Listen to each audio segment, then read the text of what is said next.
Chris Tucker that we got now is Epstein Island Chris Tucker, not Smokey. Chris, you had this amazing career. I remember watching you on Def Jam, then watching you blow up from movie to the whole Rush Hour thing, and then it was like, poof. Yeah. Where's Chris? It's a lot in my life, you know. The way I kind of stepped back from Hollywood at one point, you know, being the highest paid actor in Hollywood. Now when a black person gets a little something, they shoot off in the corner and say, this is mine, back the Eddie Murphy has dropped some hints about what might have caused Chris Tucker to bolt from the industry and put as much distance as he could between himself and Hollywood. So what exactly did he say? In a recent discussion about black representation in Hollywood, Eddie Murphy pointed out a major issue: the lack of unity among black professionals in the industry. With movements like Black Lives Matter bringing more attention to the challenges facing black lives, there's a growing call for economic empowerment within the black community. Supporting black-owned businesses is key to this empowerment, a view shared by Murphy and explored in Dr. Clark Anderson's Power Dynamics. However, this push for unity is complicated by the long-standing feud between Murphy and filmmaker Spike Lee. Back in the early 80s, Lee criticized Murphy and others for not using their influence to create more opportunities for black people in Hollywood. Murphy defended himself, saying he saw his role primarily as an entertainer, not a political activist. Their different approaches to tackling racism in Hollywood were evident during the filming of Lee's Do the Right Thing.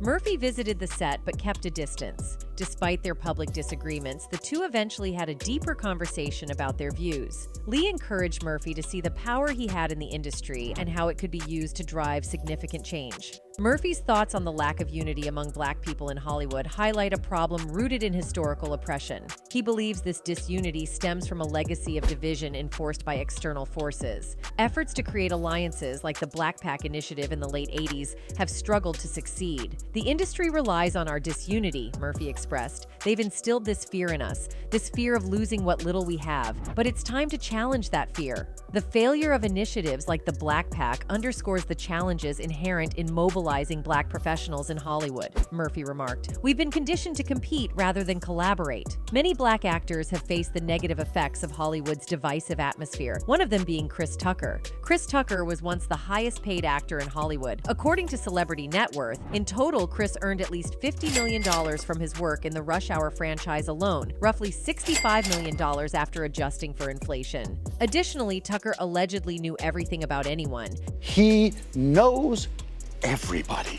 Like, I'm not even kidding. You can bring up a name. It doesn't matter if it's like Muhammad Ali, Paul McCartney, Jesus. And then one day he vanished from Hollywood, leaving people wondering, could it be that he knew a little too much and the powers that be felt threatened by what he knew? Well, this has happened to so many black comedians such as Cat Williams. But unlike Cat, Tucker chose to completely exit the limelight. However, Cat Williams recently shared that the industry managed to get Tucker into its fold before he could actually escape. In his viral interview on Shannon Sharp's Club Shay Shay, the Friday After Next star spoke about why it would be hard to make another Friday movie due to the many great people that have died from the original films. However, Williams said Tucker, who is still alive, is no longer the same person he was when he originally portrayed Smokey in the 1995 cult classic. Chris Tucker that we got now is Epstein Island Chris Tucker, not Smokey. Dozens of high-profile names appeared in the previously sealed court documents related to Epstein, which featured the names of over 170 associates of the convicted A. Beer.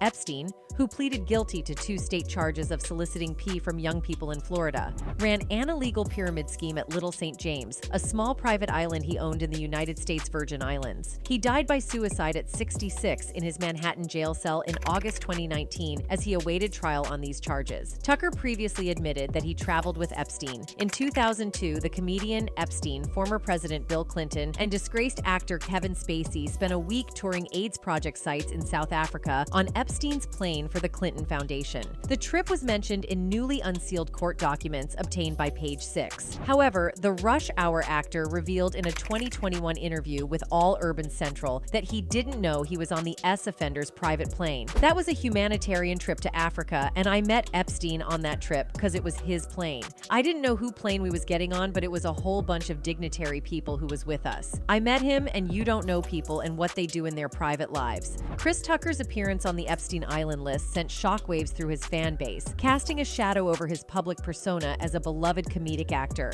For many fans, this revelation was a stark contrast to the wholesome and humorous characters Tucker had portrayed on screen. The implication that he might have been entangled with Jeffrey Epstein and his notorious circle raised unsettling questions about his moral integrity and the company he kept. This association with industry elites who had been widely condemned for their unethical behavior suggested that Tucker, too, might have been influenced or tarnished by these dark connections, challenging the perception of him as a good guy and leaving his admirers grappling with disappointment and disillusionment. However, this was not always the case for Chris Tucker. In fact, some of his fans still consider him one of the few good guys in the industry. Raised in Atlanta alongside 2 sisters and 3 brothers, Chris and his siblings found joy in entertaining each other, marking the time he discovered his passion for comedy. In high school, he earned the title of Most Humorous and delved into hosting talent shows and performing stand-up comedy. At 19, he relocated from Atlanta to Los Angeles, embarking on a mission to jumpstart his comedy career. Shortly thereafter, he secured a coveted spot on Def Comedy Jam, where his dynamic, rapid-fire delivery and infectious energy quickly captivated audiences. His versatility allowed him to transition seamlessly, making appearances in music videos for renowned artists such as Dr. Dre, Heavy D, Tupac, and Mace. The pivotal moment in his acting career occurred with the breakout role of Smokey in Friday. F. Gary Gray, the film's director, recounted to the New York Times how he ardently advocated for Chris over more established actors like Chris Rock and Tommy Davidson. Despite an audition that was merely okay, Gray recognized Chris's unparalleled improvisational skills and perceived in him the star quality needed to breathe life into the smoking-obsessed character. He said, "Chris's audition was just okay. It wasn't great, but his ability to improvise was unmatched." He saw something in Chris and believed he had the star quality to bring the smoking-obsessed character to life, and he was right. Working with only a $3.5 million budget, they rushed through the filming and wrapped things up in just 20 days. Following Friday's 1995 release, Chris and his co-stars Ice Cube, the late John Witherspoon, Tiny Lister, and Nia Long helped the film become a cult classic. The movie brought in $28.5 million and launched Chris's career as a bona fide actor. In Friday, Tucker portrayed the character Smokey, a hilarious and energetic substance addict whose antics had the audience in stitches. Gotta start the day off right, man! This role was a stark departure from his clean-cut comedy routines, showcasing Tucker's impressive range and versatility as an actor. It was evident that he was more than just a one-trick pony, and the world took notice. However, it was the year 1997 that would be the turning point in Tucker's career. He had not 1, not 2, but 3 hit movies released in the same year. The world was witnessing the meteoric rise of a Hollywood sensation. Tucker starred in The Fifth Element, an action-packed sci-fi extravaganza that showcased his ability to carry a big-budget blockbuster. He followed it up with Money Talks, a hilarious comedy that had audiences rolling in the aisles. And just when we thought he couldn't get any better, Tucker graced the screen in Quentin Tarantino's Jackie Brown, proving that he had the chops to hold his own alongside veteran actors in a crime drama. By this time, Tucker's career had blown up, and he was even being looked up to by current Hollywood elites like Jamie Foxx. In fact, Fox spoke about an incident in which Tucker got him shook. The defining juncture that reverberated through his career occurred when Chris Tucker, an unexpected contender, swiftly claimed the spotlight. Fox, celebrated for his exceptional flair and artistic versatility, found himself profoundly disconcerted by this sudden twist of fate. During a candid appearance on The Late Show with Stephen Colbert, Fox reflected on a pivotal moment when fame briefly swelled his ego, stemming from his tenure on In Living Color. He candidly recounted his astonishment when he first encountered Tucker on stage. He stated, "Who is that on stage?" I said, "Because I just came up, I'm Jamie Foxx. Who could that be funny? You didn't mean." And I opened that door. It was a skinny little black dude with a tank top on. It didn't fit. It was Chris Tucker. And when I say he was unaliving them, and it shook me, and I knew that I wasn't funny like that. The incident, moment, as narrated by Fox, unfolded against the backdrop of their shared passion for comedy. Tucker, a rising star in the comedic realm, had already carved out a niche for himself with his distinctive style and infectious energy. In a moment that showcased Tucker's unapologetic authenticity, he managed to catch Fox off guard and shake the foundations of his self-assured demeanor. The unexpected encounter served as a defining juncture for Fox, prompting him to reevaluate the delicate balance between fame and humility. It became a stark reminder that, in the unpredictable landscape of Hollywood, even the most celebrated artists are susceptible to moments of vulnerability. Tucker's ability to leave an indelible mark on Fox, a seasoned performer in his own right, speaks to the profound impact of genuine and unfiltered talent. In any case, all of Hollywood was in awe of Tucker's talent and box office draw, and he was on top of the world. The offers were pouring in, and it seemed like there was no stopping this rising star. But little did we know that beneath the surface, Tucker was beginning to feel boxed in. You see, success in Hollywood often comes with a price. As much as we like to believe that actors have control over their careers, the truth is that they are often at the mercy of powerful producers, directors, and studios. For Tucker, this meant being bombarded with similar roles, the kind that played to his comedic strengths but failed to explore the full range of his abilities. The gossip columns began buzzing with rumors about Tucker's refusal to accept certain roles. He became selective, turning down lucrative offers that didn't align with his vision for a diverse and meaningful career.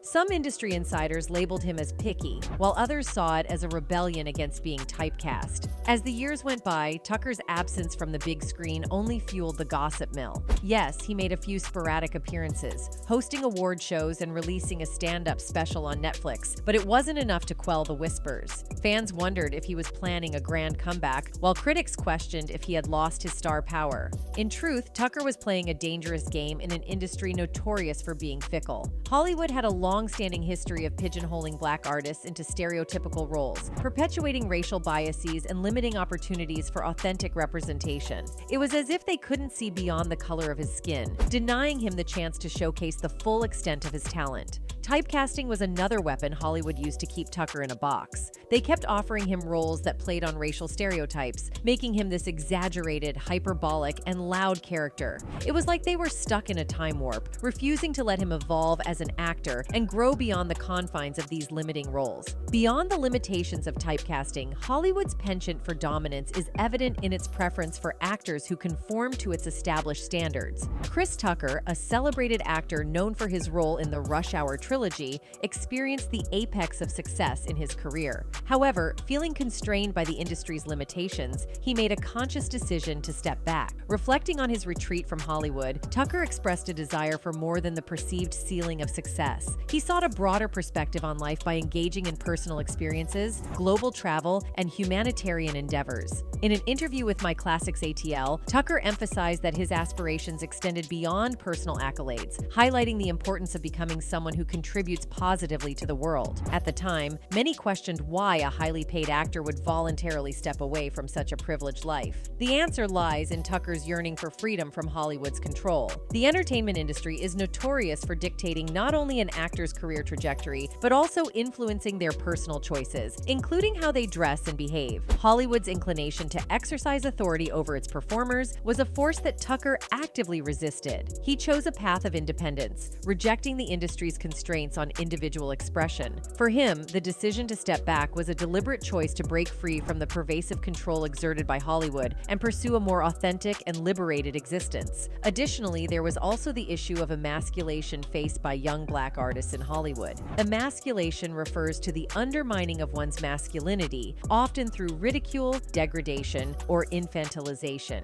In the context of the entertainment industry, it involves denying black men the opportunity to portray diverse and well-rounded characters that showcase their depth and humanity. In Tucker's case, emasculation was evident in how he was continuously pushed into roles that emphasized humor over depth, effectively reducing him to a one-dimensional character. This emasculation not only affected his career opportunities, but also reinforced harmful stereotypes that belittled the intelligence and emotional range of black men. But amidst all the challenges and obstacles, Tucker remained steadfast in his quest for more meaningful roles. Adding fuel to the fire, Tucker's newfound faith in Christianity was cited as a reason for turning down certain roles. He wanted to be a positive role model and felt some characters didn't align with his spiritual journey. While some admired his dedication, others wondered if he was rebelling against Hollywood's expectations. Hollywood's reluctance to embrace change and diversity in the late 90s and early 2000s only served to stifle the growth and potential of talented Black artists like Chris Tucker. They were handed a script, but the lines were already written for them, pigeonholed into roles that perpetuated harmful stereotypes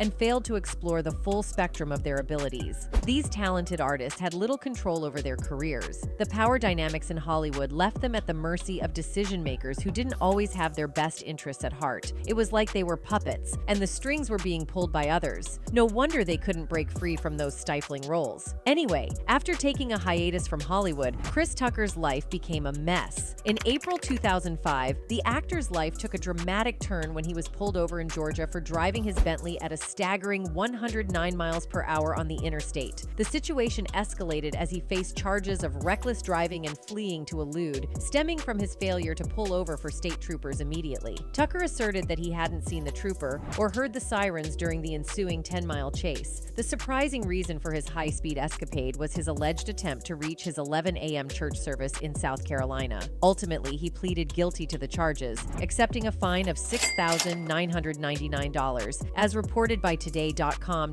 In 2007, Tucker made a temporary comeback to the big screen with the release of Rush Hour 3, a project that reportedly earned him a substantial $25 million, according to the New York Times. Eager to celebrate his success, he invested in a $6 million home situated in an Orlando, Florida suburb. However, this purchase was not without financial strain, as revealed by The Hollywood Reporter, which disclosed that Tucker had taken out a $4.2 million loan to acquire the lavish 5-bedroom residence. Following this brief resurgence, Tucker once again retreated from the limelight, facing a different kind of spotlight, that of financial distress. While absent from blockbuster films, he garnered attention for being heavily indebted to the IRS. In July 2010, TMZ reported that the actor owed a staggering $11.5 million in unpaid federal taxes, spanning the years 2001, 2002, and 2004 through 2006. The financial ordeal extended beyond the federal level, with the state of California filing a lien against Tucker for allegedly neglecting to pay $3.5 million in state taxes during the same time frame. As per NBC News, the actor's newly acquired Orlando home was at risk of being seized due to a debt amounting to $4.4 million. Adding to his financial woes, the IRS placed an $11.5 million lien on the residence, aiming to collect the unpaid taxes. To avert foreclosure, Tucker engaged in negotiations for a short sale of the property. Despite owing $4.4 million, the bank accepted a bid from a buyer who offered a mere $2 million. Simultaneously, he sold another Florida residence for just over $1 million, significantly lower than the initial asking price of $1.5 million. Despite these setbacks, Tucker attempted to regain his financial footing in 2011 by returning to stand-up comedy with a nationwide tour. However, his troubles persisted. In February 2012, the state of Georgia exacerbated his financial woes by adding an additional $500,000 to his tax bill for the failure to pay in 2007. This pushed Chris Tucker's total debt to a staggering sum, exceeding $12 million. Anyway, in a pivotal turn of events, Chris Tucker found himself finally captivated by a script that resonated with him, leading to his enthusiastic acceptance of the role of Danny in the 2012 film Silver Linings Playbook. This marked a significant moment in his career, breaking a hiatus that followed, lasting 4 years. The resumption of his on-screen presence occurred with his portrayal of Albert in the 2016 film Billy Lynn's Long Halftime Walk. During a candid 2017 interview, Chris Tucker took the opportunity to assure his fans that despite his temporary withdrawal from the limelight, he remained actively engaged in various pursuits. Beyond the realm of acting, he embarked on philanthropic endeavors, establishing his own charity. Simultaneously, he continued to connect with audiences through his enduring passion for stand-up comedy. In his own words, he emphasized his selectivity in choosing projects. "I am picky. I like to do stuff I can bring something to. I don't want to do something to just be doing something." Since 2017, Chris Tucker's cinematic journey has navigated a somewhat quieter path in terms of blockbuster hits. However, whispers of a potential reunion with Jackie Chan for the much-anticipated Rush Hour 4 Inches have stirred the entertainment landscape. While the specifics are still being worked out, fans eagerly await the prospect of witnessing the dynamic duo back in action. Beyond the potential Rush Hour 4 Inches project, Chris Tucker has has expressed openness to another sequel, this time for the iconic Friday series. Titled Last Friday, he articulated his willingness to participate as long as the narrative makes sense and promises to bring joy to fans. This revelation adds an intriguing layer to Chris Tucker's future endeavors, hinting at a possible revival of beloved characters and narratives that have left an indelible mark on popular culture. As the anticipation builds around these rumored projects, it's worth reflecting on Chris Tucker's enduring impact on the entertainment industry. From his early days of comedic exploration in Atlanta to the heights of Hollywood success, Tucker's journey exemplifies resilience and a commitment to projects that resonate with his artistic sensibilities. His ability to seamlessly transition between stand-up comedy and compelling on-screen performances speaks volumes about his versatility as an entertainer. Furthermore, the 4-year hiatus that followed Silver Linings Playbook and Billy Lynn's Long Halftime Walk highlights Tucker's deliberate approach to his craft. Rather than succumbing to the pressures of a constant spotlight, he chose a path that allowed him to pursue meaningful projects and maintain authenticity in his artistic expression. In any case, Cat Williams has spoken about these pressures of Hollywood and how more often than not, Black comedians fall prey to these pressures in order to achieve popularity and wealth. For context, Cat Williams is an incredibly talented comedian who has unfortunately never quite reached the commercial success he deserved. Although personal issues and legal troubles have undoubtedly played a part in his struggles, there's also something else holding him back. You see, Cat has a long history of calling out Hollywood elites and their shady ways of controlling Black celebrities. In a 2013 interview with Blacktree TV, while discussing his role in Scary Movie 5, Cat delved into some interesting topics, including a theory about Black actors being forced to wear dresses on screen in order to progress to the next level of fame. It's worth noting that this interview came out not long after Kevin Hart appeared on an SNL skit wearing a dress. When asked about Dave Chappelle's claims that Black actors are pressured into wearing dresses, Kevin refused to cross that line. Definitely haven't ran into to put on a dress. I mean, you know, you have to have boundaries. You have to have limits that you refuse to cross. You know, for me, I know what they are. They've yet to been challenged, so, you know. He further said he has to protect his brand at all cost. As for Dave Chappelle, he actually spoke about this on Oprah and said the same thing happened to him when he was filming a movie with Martin Lawrence. He put this dress on, and what? It's a prostitute. Nah, I'm not doing that. I don't feel comfortable with it. It's even more unsettling that despite Dave's discomfort with wearing a dress, the producers still attempted to coerce him and painted him as difficult. But Dave stood firm on his decision of not wanting to put on a dress just to look funny. Wear the dress. I don't want to wear the dress. I want to wear this dress. You know what I mean? Oh gosh, this guy's so difficult. Years later, when Kevin Hart appeared on SNL wearing a dress despite previously claiming he would never do so, many fans accused him of selling out to the Hollywood elite. This situation brings us to what Cat said when he was asked to comment on it. He explained that the whole issue is much bigger than Kevin Hart because he wasn't the first or last Black actor who wore a dress before making it big in Hollywood.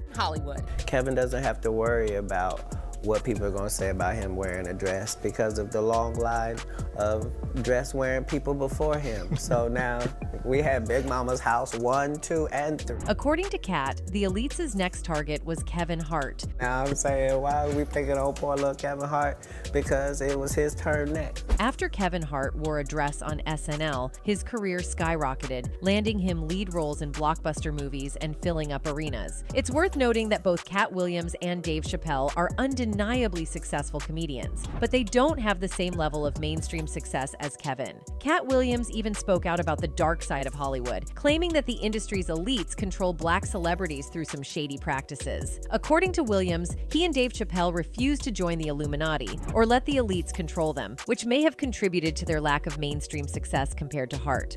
We are against the Illuminati at our own detriment.